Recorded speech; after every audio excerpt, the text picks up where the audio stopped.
आज 104 दिनों में हम आपको पुकार रहे हैं कि आपने जयपुर की धरती पर खुले आसमान में वादे किए थे, पैरों के छालों की कस्में खाई थी कि अगर युवाओं आपको कहीं भी जरूरत पड़ेगी तो सचिन पायलट आपके बीच में आपकी मांगों को लेकर आएगा।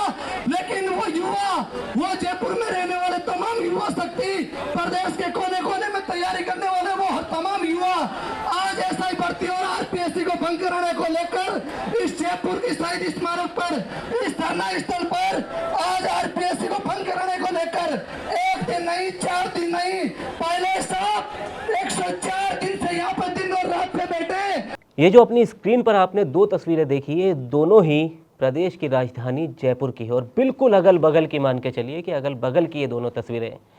पहली तस्वीर में सचिन पायलट आपको नज़र आ रहे हैं, एनएसयूआई के कार्यकर्ता नज़र आ रहे हैं जिन पर वाटर कैनन किया जा रहा है। काफ़ी भारी मात्रा में कार्यकर्ता और जो पुलिस है उनका उग्र प्रदर्शन, जो पुलिस उनको रोकने की कोशिश कर रही है और एनएसयूआई की उग्र प्रदर्शन कर रही है छात्र संघ चुनाव को लेकर। लेकिन उसी के बगल में लगातार 104 दिनों से एक और प्रदर्शन चल रहा है, ये कहे कि धरना चल रहा है। और यह धरना हनुमान बेनीवाल के नेतृत्व में शुरू हुआ था। हनुमान बेनीवाल हालांकि इसमें नज़र अभी नहीं आए क्योंकि संसद भी, लोकसभा भी अभी दिल्ली में चालू है। लेकिन यहाँ से जो ये बयान आपने सुना वो अब वायरल हो रहा है, उसको लेकर लगातार सियासी गलियारों में कई सवाल उठ रहे हैं। बयान सचिन पायलट को लेकर है और सचिन पायलट दूसरी जगह मौजूद है और एसआई भर्ती और आरपीएससी को लेकर लगातार सचिन पायलट भी अपनी मांगे उठाते रहे। आरपीएससी भंग करने को लेकर तो गहलोत सरकार के अलग विचार और उनके अलग विचार, कई बार टकराव भी उनके विचारों का हो चुका है। तो क्या है ये कहानी पूरी, एक बार अम्बेश श्रीवास्तव जी से समझेंगे। तो अम्बेश जी, ये दो तस्वीरें दोनों अगल बगल की, एक तरफ सचिन पायलट छात्र संघ चुनावों को लेकर, दूसरी तरफ धरना चल रहा है जो हनुमान बेनीवाल के नेतृत्व में चल रहा है 104 दिनों से, और वो वही हनुमान बेनीवाल जो लगातार सचिन पायलट पर अदल बदल के बयान भी देते रहे, कभी उनके पक्ष में तो कभी उनके विपक्ष में। अब आप बताइए कि सचिन पायलट से मैं उनके जो अभी जो उनके कार्यकर्ता, मतलब उनकी टीम के जो सदस्य ने कहा कि सचिन पायलट के छालों की याद दिलाई कि हाँ भाई उन्होंने सभा करी थी, अपने छालों का जिक्र किया था और कहा था कि युवा जब हमें बुलाएंगे मैं वहाँ खड़ा मिलूंगा, है ना। तो बगल में ही सचिन पायलट की सभा चल रही थी और वो बगल में ही खड़े होकर उनको आमंत्रित करने का आह्वान कर रहे थे, एक हिसाब से ये कहा जा सकता है। अब हनुमान बेनीवाल पे आ जाते हैं, क्योंकि हनुमान बेनीवाल 104 दिन से उस धरने के कर्ता धर्ता हैं, सर्वे सर्वा वही हैं। उन्हीं के घर पे नागौर में पीसी हुई थी, उसके बाद ये धरना शुरू हुआ था जी। अब सचिन पायलट को लेकर हनुमान बेनीवाल क्या कहते हैं वो सोशल मीडिया पे सब कुछ मौजूद है। अगर आप सचिन पायलट, हनुमान बेनीवाल ने क्या कहा डालेंगे तो आपको मिल जाएगा जी। वो एसी के नेता हैं, उनका राजस्थान में अस्तित्व नहीं है, वगैरह वगैरह वगैरह। खैर, अब इस पे क्योंकि अब जब हम इस पे बात करेंगे ना तो ये भावी चर्चा हो जाएगी जी। इससे पहले भूत में क्या हुआ है जरा हम उस पर बात कर लेते हैं। किरोड़ी लाल मीणा को लेकर भी हनुमान बेनीवाल 2023 विधानसभा चुनाव से पहले बोलते थे कि अगर किरोड़ी लाल मीणा, सचिन पायलट और हम मिल जाएं तो राजस्थान में तीसरा दल सत्ता में आ जाएगा जी। किरोड़ी लाल मीणा, बीजेपी सत्ता में आ जाती है, किरोड़ी लाल मीणा जी मंत्री बन जाते हैं, फिर हनुमान बेनीवाल जी उनके ऊपर फायर हो जाते हैं जी। ये तो ऐसे हैं, ये तो ऐसे हैं, फलाना ढिमाका। फिर जब किरोड़ी लाल मीणा जी एसआई भर्ती वाले छात्रों की आवाज़ उठाते हैं कि भाई परीक्षा रद्द की जाए, आप सरकार के खिलाफ आंखें दिखाते हैं, तब वो उनके समर्थन में खड़े हो जाते हैं। जब यह आंदोलन शुरू हुआ था तब कई इसी आंदोलन के जरिए, ये जो 104 दिन से आंदोलन चल रहा है, इसी आंदोलन के बीच से कई बार हनुमान बेनीवाल के समर्थकों ने यह आह्वान किया कि अरे भाई किरोड़ी लाल मीणा जी तो हमारे साथ खड़े हुए थे, उन्हें आना चाहिए, वगैरह वगैरह, खूब तरीके के बयान दिए। यदा कदा एक दिन हनुमान किरोड़ी लाल मीणा जी पहुंच जाते हैं जी। जाते हैं वहाँ पे, हनुमान बेनीवाल जी नहीं होते हैं, वो जाते हैं, कार्यकर जो वहाँ छात्र बैठे थे, जो अभ्यर्थी बैठे थे, उनसे मुलाकात करते हैं, उसके बाद चले आते हैं। ये मीडिया की सुर्खियों में बन जाता है।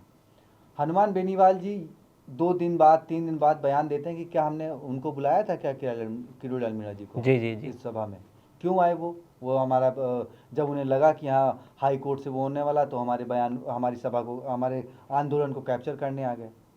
ठीक है, एक तरफ तो आप कहते हो, आरोप लगाते हो कि भाई वो इस काबिल नहीं है, वो फला है, वो ढिमाका है, वो है। जब कोई व्यक्ति आ गया तो आप कहते हो कि भाई क्यों आ गए, हमारे आंदोलन को कैप्चर करने आए, हमें बताया क्यों नहीं, हम भी हाँ हमें तो बताया तक नहीं। एक होता है कि हमें बताया नहीं, हम भी उनके साथ होते, और एक ये कहना कि भाई अरे हमें बिना बताए आ गए, हमारा आंदोलन को कब्जा करने आ गए। दोनों बातों में फ़र्क होता है जी। ठीक है। आप सचिन पायलट के लिए वहीं बगल में सचिन पायलट हैं, आप अपने कार्यकर्ता आप या तो फिर आपके जो वहाँ पे अभ्यर्थी बैठे हैं वो आपकी नहीं सुन रहे हैं, बिल्कुल। वो आप में विश्वास नहीं है कि हनुमान बेनीवाल जी ये काम करा सकते हैं, जो उनको बार बार किरोड़ी लाल मीणा और सचिन पायलट के को आह्वान करने की जरूरत पड़ रही है जी। भाई।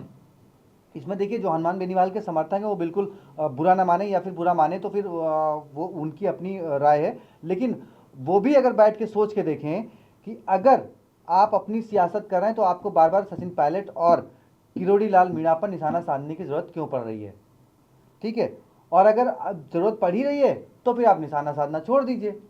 अब जिस तरीके से आपने आज जिस तरीके से सचिन पायलट बगल में आंदोलन कर रहे थे, जिस तरीके से उनको बुलाया, वो जिस तरीके से वहाँ पे स्पीच दी गई कि भाई आते वो शामिल होते, उन्होंने तो यहाँ कहा था, अगर वो बाई दुबे वहाँ चले जाते जी। 2 दिन बाद फिर हनुमान बेनीवाल यही कहते कि हाँ वो तो वहाँ प्रदर्शन करने आए थे, वो आके उन्हें लगा कि चलो बहती गंगा में हाथ धो लिया जाए, और आके एसआई भर्ती प्रोटेस्ट में भी शामिल हो गए।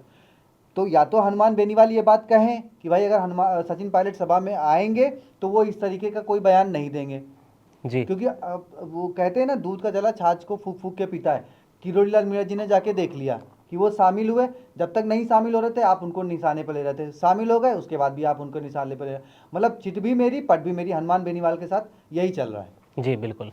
तो ये थे सचिन पायलट को लेकर जो हनुमान बेनीवाल के धरने से वहाँ पर मौजूद जो छात्र है धरने को अभी चला रहे हैं हनुमान बेनीवाल के पीछे, उनके बयान को लेकर ये थी वो सवाल और वो चर्चाएं जो सोशल मीडिया पर लगातार अब चल रही है उनके इस बयान को लेकर। लेकिन इसमें एक मुख्य सवाल ये है कि हनुमान बेनीवाल को स्थिति क्लियर करनी चाहिए, कभी इधर कभी उधर नहीं होना चाहिए, क्योंकि सचिन पायलट को लेकर जैसे अभी अम्बेश जी बता रहे थे तो उनको लेकर भी वो कभी कहते हैं कि सचिन पायलट मेरे साथ होंगे तो हम 100 से ज़्यादा सीटें जीतेंगे और मुख्यमंत्री हम सचिन पायलट को बनाएंगे और हमारी सरकार बनेगी। कभी वो कहते हैं सचिन पायलट एसी वाले नेता है, लेकिन एसी वाले नेता है तो फिर जयपुर में प्रदर्शन करके वो क्या दिखा रहे, वो कई बार सड़कों पर दिख चुके हैं, इससे पहले भी और आज भी। कहता हूँ जिन्हें लगता है कि सचिन पायलट एसी वाले नेता हैं, वो 10 तस्वीरें सचिन पायलट की ले आए और 10 तस्वीरें अपनी ले आए कि सचिन पायलट एसी में बैठ के सियासत करते हैं, और अपनी ले आए कि हाँ उन्होंने जेल में काटे हैं, कि जनता के भी सड़कों पे काटे हैं, कि लाठियां खाई हैं।